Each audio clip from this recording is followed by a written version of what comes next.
भरतपुर गांव में संगीता नाम की एक महिला अपने अपाहिज पति और 5 साल के बेटे बबलू के साथ एक झोपड़ी में रहती थी। उसका पति हरीश एक फैक्ट्री में काम करता था, लेकिन एक रोज फैक्ट्री में काम करते हुए उसके दोनों पैर मशीन में आकर कट जाते हैं और तब से वो घर पर ही रहता है। घर खर्च चलाने के लिए संगीता दूसरों के घरों में काम करने लगती है। संगीता के बचपन से ही बजरंग बली पर बड़ी श्रद्धा थी। वो सुबह शाम हनुमान जी को बूंदी लड्डू का भोग लगाती। एक रोज जब संगीता हनुमान जी की पूजा करने के बाद हरीश को प्रसाद देती है तो हरीश फूट फूट कर रोने लगता है, जिसे देख संगीता और बबलू घबरा जाते हैं। क्या हुआ जी, आप इस तरह रो क्यों रहे हैं? कोई बात है क्या जो आपको खाई जा रही है? संगीता, मुझे बिल्कुल अच्छा नहीं लगता कि तुम्हें मेरी वजह से लोगों के घरों में काम करना पड़ता है। आज जब मेरे परिवार को सबसे ज्यादा मेरी जरूरत है तब मैं तुम पर बोझ बनकर बैठा हुआ हूँ।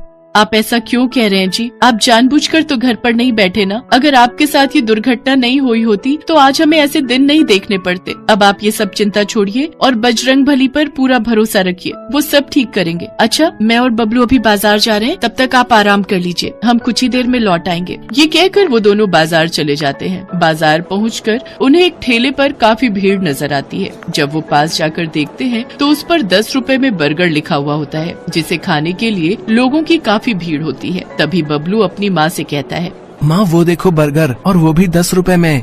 बेटा तू घर चल, मैं तुझे बाजार से भी अच्छा बर्गर बनाकर खिलाऊंगी, और वो भी खट्टी मीठी चटनी के साथ। सच में माँ, आप बनाओगी मेरे लिए? हाँ मेरे बच्चे, मैं बनाऊंगी तुम्हारे लिए बर्गर। संगीता बाजार से राशन पानी लेती है, साथ ही बर्गर बनाने के लिए भी सामान लेती है। इसके बाद वो दोनों घर आ जाते हैं। घर आकर संगीता बर्गर बनाती है और उसके साथ खट्टी मीठी चटनी भी बनाती है। बबलू ये लो बेटा, मैंने तुम्हारे लिए बर्गर बनाया है। संगीता हरीश को भी बर्गर खाने को देती है। वाह माँ, आप तो बहुत ही स्वादिष्ट बर्गर बनाती हो। सच में आपके हाथों में तो जादू है, जादू। सच में संगीता, तुम्हारे हाथों में तो अन्नपूर्णा का वास है। वैसे मेरे मन में एक विचार आया है, क्यों ना तुम एक पुराना ठेला ले लो और उस पर बर्गर बनाकर बेचो। सच कहूँ तो तुम्हें दूसरों के घरों पर काम करते देखना मुझे अच्छा नहीं लगता। ख्याल तो अच्छा है जी। आज जब मैं और बबलू बाजार जा रहे थे तो एक आदमी अपने ठेले पर 10 रुपए में बर्गर बेच रहा था और बर्गर खाने वालों की काफी भीड़ उस पर लगी हुई थी। हाँ, और वैसे आप तो इतना स्वादिष्ट बर्गर बनाती हो कि आपका ठेला लगते ही वहाँ सब बर्गर बेचने वालों की छुट्टी हो जाएगी, देखना। हाँ, मुझे जो कल तनख्वाह मिलेगी ना, उससे मैं एक ठेला और बर्गर बनाने का कुछ सामान ले आऊंगी। अगले दिन जब संगीता को अपनी तनख्वाह मिलती है तो वो उससे एक पुराना ठेला और बर्गर बनाने का सामान ले लेती है। उस ठेले पर वो हनुमान जी बर्गर वाले का पोस्टर लगाती है, साथ ही हनुमान जी की मूर्ति अपने ठेले पर स्थापित करती है और सबसे पहले बने बर्गर का भोग उनको लगाती है। हे बजरंग बली, आज से मैं खुद का काम शुरू करने जा रही हूँ। मुझे मेरे काम में खूब बरकत देना प्रभु, और अपनी कृपा दृष्टि मेरे परिवार पर बनाए रखना। मेरे हाथों का बना ये बर्गर का पहला भोग आपके लिए है प्रभु, इसे स्वीकार करना। उधर देवलोक में हनुमान जी जब संगीता के हाथों का बर्गर का स्वाद चखते हैं तो आनंदित होकर कहते हैं, वाह वाह, बड़ी ही स्वादिष्ट चीज है ये। आज से पहले हमें किसी ने भी इस तरह का भोग नहीं लगाया। उनका नाम लेकर संगीता बाजार में अपना ठेला लगा लेती है और 10 रुपए में बर्गर बेचना शुरू कर देती है। कुछ ही देर में लोग उसके ठेले पर आकर बर्गर खाने लगते हैं। जैसे ही वो संगीता के बने हाथों के बर्गर चखते हैं तो उसके बर्गर के दीवाने हो जाते हैं। वाह वाह वाह, क्या स्वाद है जी। इतने कम दाम में इससे बेहतर बर्गर हमने कभी नहीं खाया। हा।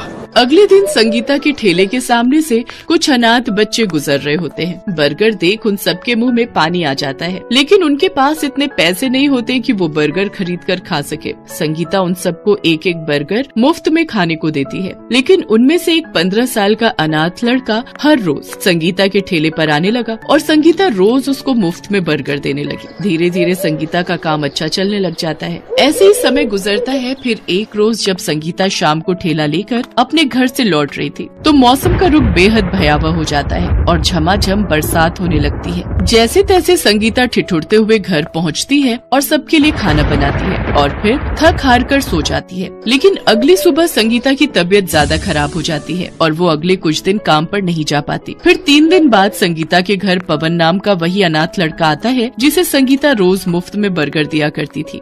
दीदी क्या हुआ, अब आप बाजार में ठेला नहीं लगाती? माँ की तबीयत कुछ दिनों से ठीक नहीं है, इसलिए वो काम पर नहीं जाती। पहले बबलू के बाबा और अब मैं, पता नहीं किसकी नजर लग गई है मेरे घर को। पहले ही घर के हालात ठीक नहीं थे और ठेला लगाकर कुछ कमाई होने लगी तो अब ये हो गया। अब पता नहीं मुझे ठीक होने में कितने दिन लगेंगे। दीदी अगर आपको कोई एतराज ना हो तो जब तक आप ठीक नहीं हो जाती तब तक मैं आपका ठेला बाजार में लगा लूं। लेकिन बर्गर, क्या तुम बर्गर बनाना जानते हो? तुम चिंता मत करो दीदी, मैं रोज आपको बर्गर बनाते देखता था और अब मैं सीख गया हूँ। ठीक है, तो जो भी कमाई होगी उसका आधा हिस्सा तुम रख लेना। नहीं दीदी, मुझे हिस्सा नहीं चाहिए, तुम बस मुझे भोग लगाते रहना। संगीता उसकी बात समझ नहीं पाती। इसके बाद वो लड़का ठेला लेकर बाजार में बर्गर बेचने निकल पड़ता है। हनुमान जी बर्गर वाले आ गए हैं, 10 रुपए में स्वादिष्ट बर्गर का आनंद लीजिए। कुछ ही देर में ठेला घेरे लोग खड़े हो जाते हैं और उनकी खूब कमाई होती है। अरे वाह भाई, क्या जबरदस्त बर्गर बनाया है, और चटनी का तो भैया जवाब ही नहीं। वाह, सचमुच एकदम नपा तुला हाथ है तुम्हारा। तो हमको तनिक 2 बर्गर और लगा दो भैया।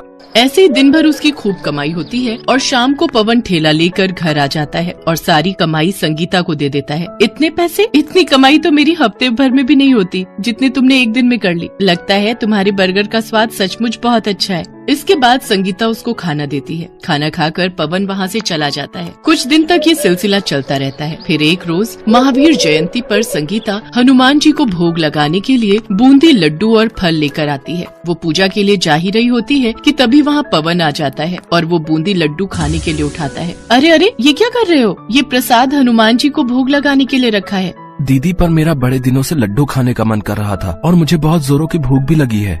नहीं, इसका सर्वप्रथम भोग पहले मेरे हनुमान जी को लगेगा, उसके पश्चात ही तुम्हें मिलेगा। लेकिन दीदी, किसी गरीब की भूख मिटाकर भी तो आपकी पूजा सफल हो सकती है। क्यों जिद करता है पवन? मैंने कहा ना, पहला भोग मेरे हनुमान जी को ही लगेगा। तभी पवन हनुमान जी के रूप में आ जाते हैं। तो फिर लगाओ हमें भोग। प्रभु, आप, इसका मतलब वो अनाथ लड़का आप ही थे प्रभु। आपने ही पवन का रूप धारण किया था। आपके दर्शन पाकर मैं धन्य हो गई प्रभु, धन्य हो गई। संगीता, जब भी मेरा परम भक्त किसी मुसीबत में होता है तो उसकी सहायता के लिए मुझे स्वरूप धारण करना पड़ता है। इसके बाद संगीता हनुमान जी को अपने हाथों से लड्डू बूंदी खिलाती है, जिसके बाद आपकी लीला अपरंपार है प्रभु, आपके दर्शन पाकर हम धन्य हो गए। संगीता, मेरा आशीर्वाद है कि तुम्हारा बर्गर का व्यापार और भी ज्यादा बढ़ जाएगा। धन धान्य की तुम्हें कोई कमी नहीं होगी, साथ ही तुम्हारे जीवन के सभी कष्ट दूर हो जाएंगे। इतना कहकर हनुमान जी अंतर ध्यान हो जाते हैं। उनके जाते ही संगीता की झोपड़ी एक बड़े घर में बदल जाती है और सोने चांदी से भरा बैग उनके घर में रखा हुआ होता है। अब उनकी घनघोर गरीबी की बदरा समाप्त हो जाती है। अब वो बर्गर की बड़ी सी दुकान खोलते हैं और उसका नाम हनुमान जी बर्गर वाले रखते हैं। साथ ही वो अपने गाँव में हनुमान जी का एक बड़ा मंदिर बनवाते हैं। एक बार की बात है, भगवान राम और देवी सीता बैकुंठ धाम में अपने राजमहल में बैठे वार्तालाप कर रहे थे। हनुमान जी भी वहीं बैठे थे। वार्तालाप के बीच में माँ सीता भगवान राम से बोली, प्रभु, बहुत समय से धरती का चित्रण नहीं देखा। पृथ्वीवासी सब प्रकार से कुशल मंगल तो है ना? मैं सोच रही थी एक बार धरती का चित्रण मेरे समक्ष अंकित कर देते तो मैं धरती वासियों का हालचाल जान लेती। देवी सीता, आपको चिंतित होने की आवश्यकता नहीं है। मैं अभी आपको धरती का चित्र दिखाता हूँ। भगवान राम ने हवा में हाथ उठाया और धरती का चित्रण उनके समक्ष आ गया। धरती पर मनुष्य, जीव जंतु सब दिखाई देने लगे। उन्हीं के बीच हनुमान जी की नजर राम मंदिर में बैठे एक पंडित पर गई। राम सिया राम, सिया राम जय जय राम। राम सिया राम, सिया राम जय जय राम। हे प्रभु, हनुमान जयंती उत्सव आने वाला है। इस बार भक्तों का चढ़ावा आ जाए तो मुखिया जी मुझे अच्छे पैसे दे देंगे, वरना भक्तों का चढ़ावा कम आता है तो मुखिया जी भी पैसे देने में बहाना करते हैं। किस सोच में डूबे हो पंडित जी? क्या विचार किया है? हनुमान जयंती पर ऐसा क्या प्रस्तुत करोगे ताकि भक्तों की भीड़ लगी रहे? देखो पंडित जी, अब ये कथा कीर्तन सुनने कोई नहीं आता। 1-2 भक्तों से कितना चढ़ावा इकट्ठा हो जाएगा ये आप भी जानते हो। और अगर इस हनुमान जयंती पर ज्यादा चढ़ावा नहीं आया तो फिर मुझे कुछ और ही सोचना होगा। वैसे भी आपकी उम्र हो चली है, अब आप राम मंदिर की जिम्मेदारी नहीं संभाल पाओगे। मुखिया जी, ऐसा न कहिए। गांव में राम मंदिर की पूजा करते हुए मुझे कई वर्ष बीत गए हैं और इसी मंदिर के कार्यभार के सहारे मेरा परिवार चलता है। लक्ष्मी बिटिया की शादी की बात पक्की कर दी है। अचानक ये मंदिर का कार्य छूट गया तो लक्ष्मी की शादी कैसे कर पाऊंगा? ठीक है, फिर हनुमान जयंती उत्सव आने तक ऐसी रौनक लगाना कि भक्तों की भीड़ दिन रात राम मंदिर में आती रहे। मंदिर में हनुमान जी की सोने की मूर्ति लगवानी है। इसके अलावा जितना चढ़ावा आएगा कार्य उतनी जल्दी संपन्न होगा। हे बजरंगबली, अब मैं क्या करूं कि राम मंदिर में भक्तों की भारी भीड़ उमड़ पड़े। हनुमान जयंती को तो अब आप ही कुछ कीजिए, मेरी सहायता कीजिए बजरंगबली। प्रभु, मुझे लगता है पुत्र हनुमान को सहायता के लिए जाना चाहिए। सीते, हम भी हनुमान को यही कहने वाले थे। पवन पुत्र, तुम इसी समय धरती लोक पर जाओ और पंडित जी की सहायता करो। उन्होंने तुम्हें सच्चे हृदय से पुकारा है। ठीक है प्रभु, मैं इसी समय धरती लोक पर पहुंच जाता हूँ। हनुमान, तुम्हें साधारण मनुष्य की भांति ही पंडित जी की सहायता करनी होगी और आवश्यकता पड़ने पर ही अपनी शक्तियों का उपयोग करना। श्री राम और माता सीता की आज्ञा पाकर हनुमान जी मनुष्य रूप में धरती लोक में पंडित जी के पास पहुँचे। जय श्री राम पंडित जी, मैं बड़ी दूर से आया हूँ। क्या कोई काम मिलेगा? आपकी अति कृपा होगी। काम? इस मंदिर में तुम्हें काम तो दे दूं, पर मेरे पास इतनी धनराशि नहीं कि तुम्हें तनख्वाह दे सकूं। पंडित जी, काम के बदले में आप मुझे रोजाना मंदिर के चढ़ावे के फल खाने को दे दिया करना। मेरे लिए वही काफी है। इसे काम पर रख लेता हूँ। मंदिर के कार्य में मेरी सहायता करेगा तो मुझे भी सहारा मिलेगा। अब ठीक है, तुम आज से ही मंदिर की साफ सफाई और पूजा की व्यवस्था का कार्य कर दिया करना। हनुमान जी मंदिर का सारा कार्यभार संभालने लगे। पंडित जी बदले में हनुमान जी को भगवान राम के प्रसाद में चढ़े फल खाने को दे दिया करते। हनुमान जी के आ जाने से पंडित जी को भी सहारा हो गया था। एक सुबह जब पंडित जी कथा कर रहे थे, हनुमान जी अपने असली रूप में आ जाते हैं और मंदिर में भजन गाते हुए नृत्य करने लगते हैं। आते जाते भक्तों की भीड़ लगनी शुरू हो जाती है। भक्त मंदिर में चढ़ावा चढ़ाकर और आशीर्वाद लेकर हनुमान जी के भजन और कीर्तन नृत्य का आनंद ले रहे थे। ये सदानंद बजरंगबली की वेशभूषा पहनकर कितनी सुंदर झांकी प्रस्तुत कर रहा है। भक्त भी सदानंद को हनुमान जी के रूप में देखकर खुश हो रहे हैं। अब तो हनुमान जी पंडित जी के साथ मंदिर में अपने असली रूप में भजन कीर्तन करते और भक्त झांकी को देखकर खूब आनंद लेते। धीरे धीरे मंदिर में भक्तों की भीड़ लगने लगी और हनुमान जयंती उत्सव आते तक मंदिर में बहुत मात्रा में चढ़ावा आ गया। अरे वाह पंडित जी, इस बार तो कमाल हो गया। इस बार तो मंदिर में अच्छा चढ़ावा चढ़ा है। अब मंदिर की मूर्ति की स्थापना भी हो जाएगी। मुखिया जी, ये सब कार्य सदानंद के कारण परिपूर्ण हुआ। सदानंद ने हनुमान जी की वेशभूषा पहनकर मंदिर में बहुत ही सुंदर नृत्य और भजनों से भक्तों के बीच रौनक लगाई। फिर तो बहुत अच्छी बात है सदानंद। इस हनुमान जयंती पर महाकीर्तन में ऐसी ही वेशभूषा में कार्यक्रम प्रस्तुत करना। हनुमान जयंती उत्सव का दिन आ गया। हनुमान जी खूब नृत्य कर रहे थे। तभी आओ वीर सिंह, सुमित्रा, अच्छा हुआ आज तुमने वीर सिंह को भी उत्सव का न्योता दे दिया। पंडित जी, ये मेरा साला है। हनुमान जी की सोने की मूर्ति स्थापना में आज इसके भी शुभ हाथ लग जाएंगे। जीजा जी, हनुमान मूर्ति तो काफी भारी बनवाई है, बड़ी महंगी रही होगी।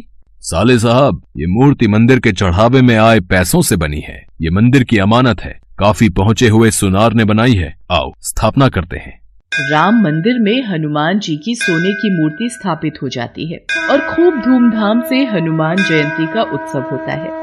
पर अगले दिन, हे राम, हनुमान जी की मूर्ति कहाँ गई? मंदिर से मूर्ति चोरी हो गई।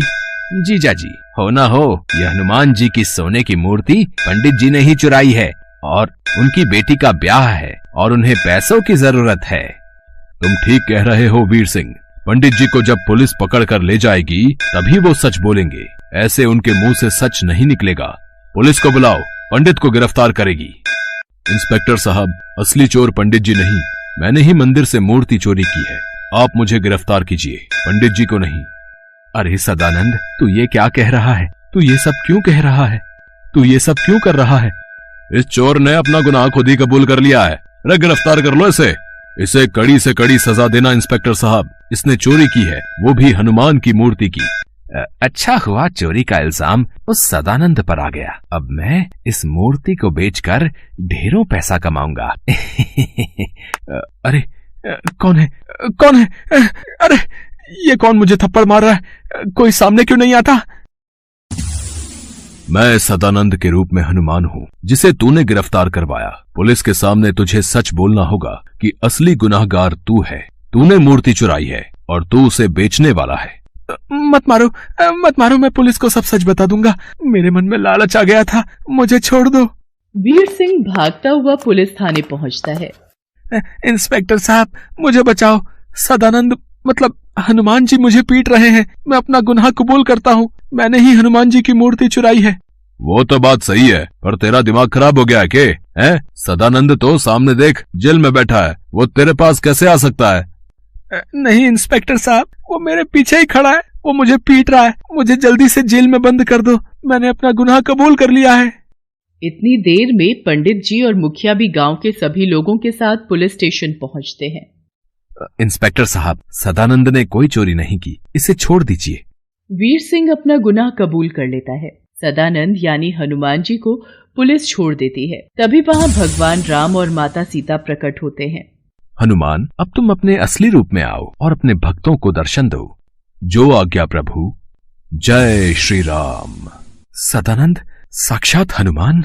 हे बजरंगबली, आप मेरे साथ इतने दिन तक रहे और मैं आपको पहचान नहीं सका। आपने मेरी इतनी सहायता की।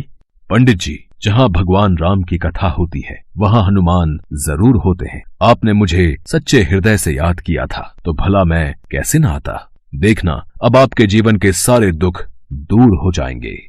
पंडित जी की आंखों में आंसू आ जाते हैं। पंडित जी और मुखिया जी समेत सभी गांव वाले हनुमान जी को सिर झुकाकर प्रणाम करते हैं। उस दिन के बाद मुखिया पंडित जी को कभी भी मंदिर से जाने के लिए नहीं कहता। हनुमान जी की कृपा से पंडित जी के जीवन में खुशियां आ जाती हैं और वो अपनी बेटी लक्ष्मी की शादी धूमधाम से कर देते हैं।